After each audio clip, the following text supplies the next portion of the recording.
On today's Locked On Jayhawks, Kansas survives a second half comeback from North Carolina, but they're 2-0.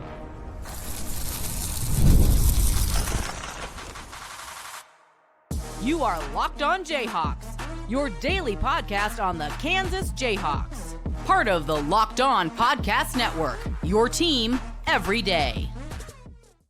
Eric Johnson, this is Locked On Jayhawks. Thank you for making it your first listen every day, and thank you to the everydayers catching each and every show. We are free and available wherever you get your podcasts, and you can find us on YouTube where you can like and subscribe to the show. We're going to be talking KU North Carolina today. The Jayhawks survived the second half comeback, 92-89. We saw an awesome offensive performance from KU. Some questions about the defense, but in the end, you find a way to win against a ranked opponent, top 10 opponent in Allen Fieldhouse. Things are good for KU overall tonight. We'll get into that, our game trophies from the game, what's next for KU, and a little Olympic sport update as well, because some big happenings with KU volleyball and KU soccer. This episode of the show is brought to you by FanDuel Sportsbook. You can start the season with a big return on FanDuel. New customers can place a $5 bet, and you'll get started with $150 in bonus bets. If you win your first $5 bet, just visit FanDuel.com to get started today. 92-89, a game that was a tale of two halves. Awesome first half for KU. I think everybody was salivating at what this team could possibly be. And really, for the most part, I mean, pretty much everybody who played in the first half made some sort of impact. There may be a few exceptions here or there, but you could still probably point to some plays. You lead 53-38 at the half, and you give up a last-second bucket, which felt inconsequential at the time, but maybe that led to a little bit of momentum for the second half for North Carolina, who came out, swinging. And for a second there, it felt like KU was going to get 2022 national titled on their home floor in reverse to North Carolina. But they ended up fending them off. Maybe that's the Allen Fieldhouse difference, the home court environment magic, making noise and providing all that sort of thing for KU. But in the end, you get a 3-point win. And there's really two ways that this conversation would have started with, right? If Kansas ends up losing that game, we would be sitting here right now, and instead of a smile on our face, we'd be sitting there with a frown talking first about the defense not being up to par. But because they won the game, now we get to talk about the offense, which was great. And the funny thing is, whether they did win or lose this game, obviously they did win, it doesn't change that conversation. The defense was not good enough. The offense was great enough, right? So either way, that would be a conversation out of this. But since they did win, we get to have it in a happier sense. And that, at the end of the day, is the most important thing. Did you get the win or did you not, right?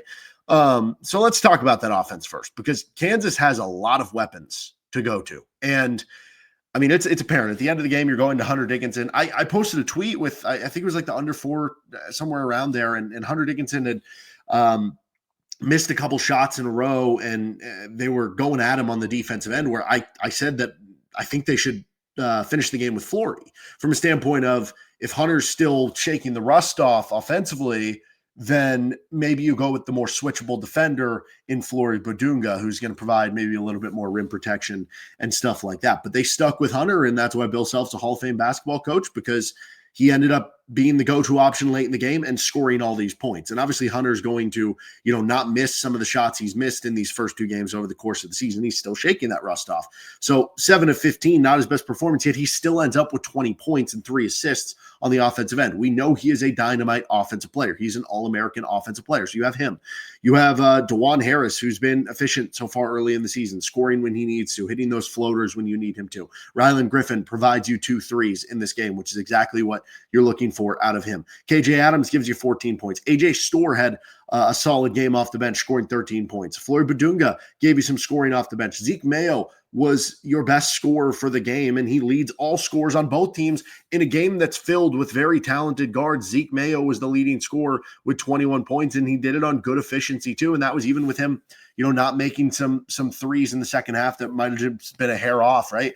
So you're talking about the amount of options KU has and the ability to, you see it late in the game, KU's going actions with Zeke Mayo, throwing it to Hunter Dickinson.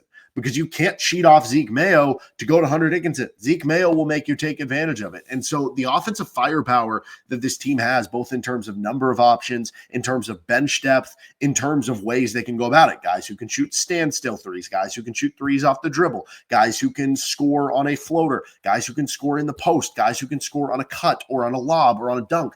There are a lot of different ways. AJ Storr can be a line driver of the basketball.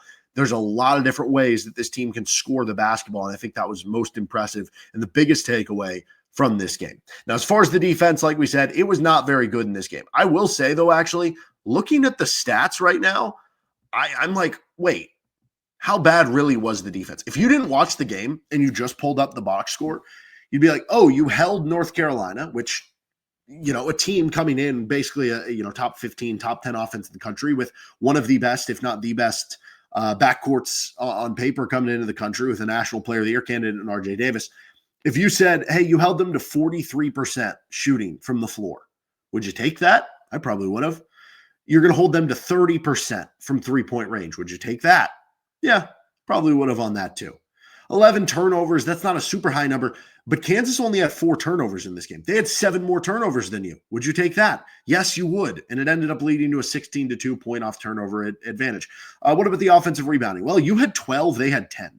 Now, the offensive rebound rate ends up being worse for KU because they got up 13 more shots in the game. But again, if I would have just said, okay, all those things, and you're going to get 2 more offensive rebounds than them and lead 14-8 in second chance points and 42-24 in bench points and 50-32 in points in the paint, you'd be like, oh, how? Obviously, I would take all that. Like, how? What do you mean this was a bad defensive performance? Again, if you didn't watch the game and I said all those things, you wouldn't have thought that this was a bad defensive performance. I think it mostly comes from what happened in the second half. Because the first half defense for KU was actually okay. You have 38 points in the first half for KU, and you're going to be fine with that. And you look at those first half stats, and North Carolina shot 11 of 31 from the floor. They were just 3 of 11 from three-point range. But what happened in the second half was North Carolina made like a lot more shots. Basically, they went, or I think I had that wrong. 11 of 31, so 36% in the first half. Second half, they shot 16 of 32, 50%. So that's what you're judging it on. The fact that they shot 50% in the second half, and at one point were at 40% from 3 until they missed their last 2. So that's why it feels that way, and you go in with that non-taste in your mouth. But overall for the game, what I'm telling you is that I guess it wasn't as bad as we might have thought. But still, you need to figure that out. I would rather them be figuring out how to be the best defensive team they can be than having to figure out who's going to score the basketball. Because we saw what happens when that happens a season ago, and they never really were able to figure it out. Your talent will figure out the offense. The coach can figure out the defense at least enough to be competitive there. And Bill Self typically has good defenses. He is going to figure it out, right? So you look at that, and yeah, there are things that need to improve on the defense. Obviously, ball screens hurt you, and certain three-point shooting, if their big men were shooting threes like you saw with Jalen Withers, that can hurt you. And those are things Bill Self's going to have to figure out to scheme away. Other notes from this game, Zeke Mayo, like we said, 21 points, led all scores, 7 of 14, 5 rebounds, 4 assists. He was awesome in 29 minutes. Finished with the closing lineup, which the closing lineup is more important than the starting lineup, obviously. But David Coit struggled a little bit in this one. 0 points. He was 0 for 4 from the floor. And I don't know, maybe that's a little bit of concern now that, yes, Coit has played well in the other games, but in the 2 games against Power 4, Power 5, I don't know what it is in basketball nowadays without the Pac-12, without power level competition, he is now 0 for 9 shooting between the Arkansas and North Carolina games. Is that just happenstance? Whatever, is that a worry? Regardless, I am kind of expecting Zeke Mayo to be in the starting lineup for the Champions Classic now after this one, and maybe David Coit becomes that go-to 6-man for you off the bench that can be kind of a microwave scorer for you. This was AJ Storr's best game, and it came at an important time. He ended up with 13 points, 6 of 13 from the floor. That is what he's going to do. He's going to be a volume shooter that is going to take some tough shots for you and bear the load at times when you need him to. He's going to be a tough driver that'll finish sometimes around the rim. You saw when he is right, he's finishing at the rim, and then he's taking advantage of the defense overemphasize him coming at the rim, and he's able to hit that step back in the mid-range. And we saw him make one of those in the I think was it the second half or was it the first half? I don't remember. I think it was the first half actually. But he played a good game. AJ Storr was good in this one, and you just want him to keep stringing those together, and then the confidence pops off. I was a little bit, like I said earlier, surprised we didn't see Flory in the closing defensive lineup. Now, I was saying at the under 4, I thought it made sense with the way North Carolina was attacking you and maybe having a little more flexibility on defense if Hunter was struggling on offense. But then Hunter stays in the game and he makes everything. So obviously worked out in the end, and that's why Bill Self is the best in the business. But I was surprised that Flory wasn't in at least on that final possession, right? I guess I don't know. I guess Hunter Dickinson misses the second free throw now that I think about it. So maybe that's unfair. Maybe that wouldn't have been possible then. I do wonder if he would have, like, let's say it was a dead ball. Let's say Hunter Dickinson misses the first but makes the second. Would he have subbed him out, or would Bill Self have just fouled on a 3-point? I think those would be interesting to know with how this game ended. Other note, Zach Clements and Raquise Passmore feels like, okay, good. We've been trying to figure out what the rotation is. This was a game where you were going to learn more about the rotation because this was a go with the guys you trust game. And I think we learned Raquise Passmore is on the outside of the rotation. There will be other games for him, but Zach Clements is definitely not in the rotation. We'll get more into that in our second segment of the show. But the bottom line here, you survived a crazy second half comeback against a team with elite guards, against a team who's ranked 9th in the country. And when you had foul trouble on DeJuan Harris and Hunter Dickinson, you had to survive that in a game where they shot 31 free throws. They made 28 of them. You don't see teams outshoot KU by 14 from the free throw line at Allen Fieldhouse very often. And then on top of it, you tip your cap to North Carolina for going 90% at the free throw line, because even if they're the best free throw shooting team in the country, they might shoot 80%, 78% from the free throw line. 2 extra missed free throws would have still been a great free throw game for them, but that would have been the difference in them not even having a shot to tie at the end of the game. But you survived all that with some struggles on defense, but this was a resume win and a really good early boost for KU, and a reminder, I think, maybe not even a reminder, a proof of the pudding, a proof in concept of what this team can be like on the offensive end of the floor. All right, let's continue on with the show with our game awards next. We're brought to you by LinkedIn Jobs. When you're hiring for small businesses, you want to find quality professionals that are right for the role, which is why you have to check out LinkedIn Jobs. LinkedIn Jobs has the tools to help you find the right professionals for your team faster and for free. LinkedIn isn't just a job board. They help you hire professionals you can't find anywhere else, even those who aren't actively searching for a new job but might be open to the perfect role. In a given month, over 70% of LinkedIn users don't visit other leading job sites. So if you're not looking on LinkedIn, you're looking in the wrong place. On LinkedIn, 86% of small businesses get a qualified candidate within 24 hours. Hire professionals like a professional on LinkedIn. Post your job for free at linkedin.com/lockedoncollege. That is linkedin.com/lockedoncollege to post your job for free. Terms and conditions apply. All right, continuing on with this episode. Thanks for making it your first listen every day. Don't forget, you can check out Locked On College Basketball, Locked On College Football. They had a big breakdown of this game on Locked On College Basketball, and I'm sure they'll talk plenty about it as well. All right, our game trophies for the game. Let's give our best moment of the game. I guess we could kind of separate these out because the first half and second half is so different. In the first half, I think the best moment of the game is the Zeke Mayo deep 3 from straight on. That was cool to see from a couple different levels. Obviously, it's important to hit threes. It's, Zeke Mayo kind of got him going in the game, but also that was a reminder that it's not just that KU has more 3-point shooting. It's that they have guys who can launch from deep, and the spacing can affect things, and being able to get those shots when you get them, or I don't know. It's important to have that ability. And I feel like Ochai would do it on occasion, but it wasn't a ton. Like Christian Brown did it in the Final Four against Villanova, but it wasn't a ton.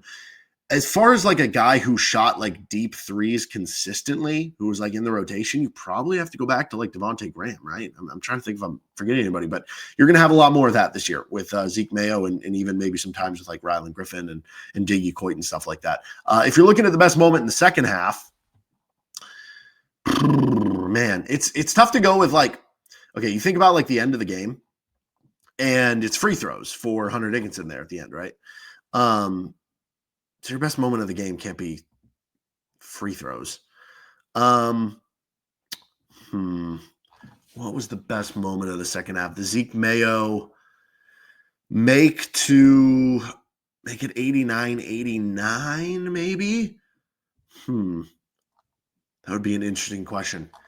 I don't know. There's not like a stick out moment in the second half. And I think that's kind of interesting here in that KU just had to kind of survive. So maybe it was just when North Carolina made the final three. I don't know. Hit me up at D Johnson Radio. What was your best moment of the second half? As far as worst moment, first half for this one is when KJ fell down and then got up limping. He had that like brace on his knee. I don't know what that was about, but seemed to be okay. So that's good. The entire second half until the last like 3.5 minutes or maybe even more, last like 2.5 minutes. That was kind of the worst moment of the game from that perspective. The Bill Self doesn't trust me award. Early on, it was Flory Badunga. He came in his first time in the game and he messed up like a switch or a rotation or something and gave up like a bucket because of it. And immediately you see Bill Self point to Hunter Dickinson, who was only on the bench for like a minute or two by that point, to come back in. Sat him down, talked to Flory. Flory comes back in later, though, and does a good job. But the real winner of this award is Zach Clements, because when that happened to Flory, and Hunter, like I said, had only been on the bench for like a minute or two, it would have been very easy for Bill Self to say, hey, I want Hunter to get more rest here. Let's bring in Zach Clements just for a few minutes. I think I could have sworn it was, and they even put Hunter back in with like 6.5 minutes to go or something in the first half, playing with 2 fouls. And that was a situation where it was like, okay, maybe if he had more trust there in Zach Clements, he would have just played him at least till like the under 4 timeout or something. So I found that interesting as we try to diagnose what the rotations are of the game. The dunk of the game, I mean, that Flory alley-oop from DeJuan Harris, that was awesome. But I think the pick to me, because it's the all-encompassing play, DeJuan Harris has that clean rip steal with one hand. He almost had back-to-back steals. That was a bad call that it went against him on the second one. But he has that clean rip steal on the first. And then he's dribbling. And I don't know about you guys, but as it was happening, you're sitting there watching, and the North Carolina backup big man, number 22, is coming from behind, trying to time up to block the shot. And you're like, okay, this guy's bigger than DeJuan. Like, are we going to get this off? Is this going to be a layup that gets like pinned against the backboard? And you're like, okay, you got to get it off, And then he rises up and he throws down a one-handed dunk. And like, we've seen DeJuan dunk before. I don't think we've seen DeJuan dunk like that before. So that is the dunk of the game, and it came off the steal as well. And our defensive MVP, just going off that, is DeJuan Harris, mainly because of that steal, because like we said earlier, there wasn't like a ton of great defense for KU in the game, but DeJuan Harris did have 2 steals, very easily could have been 3 in this game. He led KU. I mean, KU only had 3 steals. He had 2 of the 3. They did have 4 blocks. Rylan Griffin, credit to him for getting 2. Flory and Hunter each had 1 in the game for Kansas.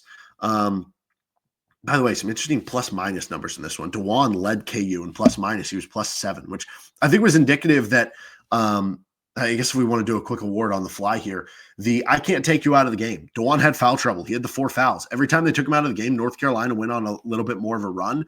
And he finished with 10 points, but 3 assists, 2 rebounds. Like, those aren't huge DeJuan numbers.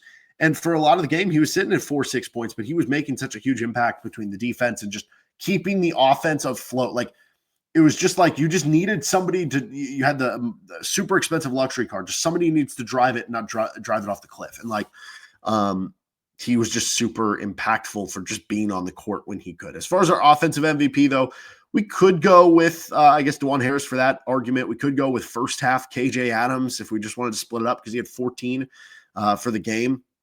And by the way, I do find it also interesting that KJ Adams played 37 minutes. Nobody else played 30 or more. So in a year we're all offseason, we're like, well, are they going to get KJ down to 24 minutes per game? He ends up playing like by far the most. I think part of that is, I don't know, you don't have really another true 4-man. Ideally, you have Storr, Griffin, who can play there in a small ball. But anyway, I think part of that too, North Carolina, that they have like Jalen Withers is kind of a 4-man. Anyway, I think you could also argue Hunter Dickinson. He finishes with 20 points, but KJ missed a lot of those mid-range jumpers. He did make one with Hunter until those last couple of possessions. He kind of struggled offensively. I mean, he still put up big numbers, but he was shooting closer to 40% from the floor, so he was still shaking the rust off. I think it very clearly has to be Zeke Mayo. 21 points, 7 of 14 from the floor, 3 of 9 from 3, 4 of 4 at the foul line. He also ended up with 4 assists, which actually led Kansas in assists to the game, and he only had 1 turnover. He was a plus-minus of +6, which was tied with Flory for second on the team. The worst plus-minuses on the team, David Coit was -9. And then here's a quick fun one. Guess who the second worst was? Correct answer, Hunter Dickinson at -3. But again, take those with a grain of salt. All right, what's next for KU men's basketball and a little Olympic sport update for KU volleyball and KU soccer. This episode of the show is brought to you by Robinhood Gold, where you don't need a silver spoon to eat up the financial flavors of the 1%. Robinhood Gold allows others to get the rates and perks usually reserved for high society. Now, the resourceful individual with Robinhood Gold can earn the very liberal rate of 4.5% APY on uninvested cash and be rewarded with a handsome 3% retirement boost on an IRA account. Robinhood Gold provides the privileges of a high net worth for any net worth. These generous benefits are now available for only $5 a month. The new gold standard is here with Robinhood Gold. Sign up at robinhood.com/gold. Terms apply. For product-specific disclosures, visit robinhood.com/gold. Investing involves risk. Rate may change. Gold membership is offered by Robinhood Gold, LLC. Our episode today is also brought to you by FanDuel Sportsbook. Get ready to tackle the NFL action with FanDuel, America's #1 sportsbook, because right now, new customers can bet $5, get $150 in bonus bets if you win.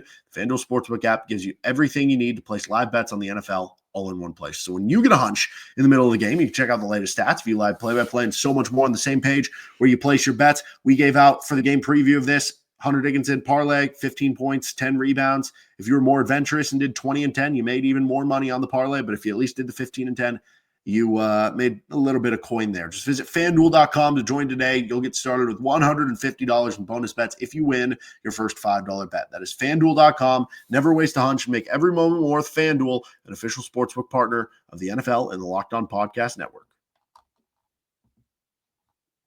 Finishing things up. So what is next for KU men's basketball? Well, they're going to be back at it Tuesday for the early game, which, the early game. I love the early game. I don't know. The kids who are currently at KU and in college are probably like, no, I want the late game. I don't even know. I'm happy about the early game, and that's exciting. So they're going to be doing that against Michigan State, which Michigan State is kind of a like borderline top 25 team, at least in how they're being viewed right now. You never know by the end of the season.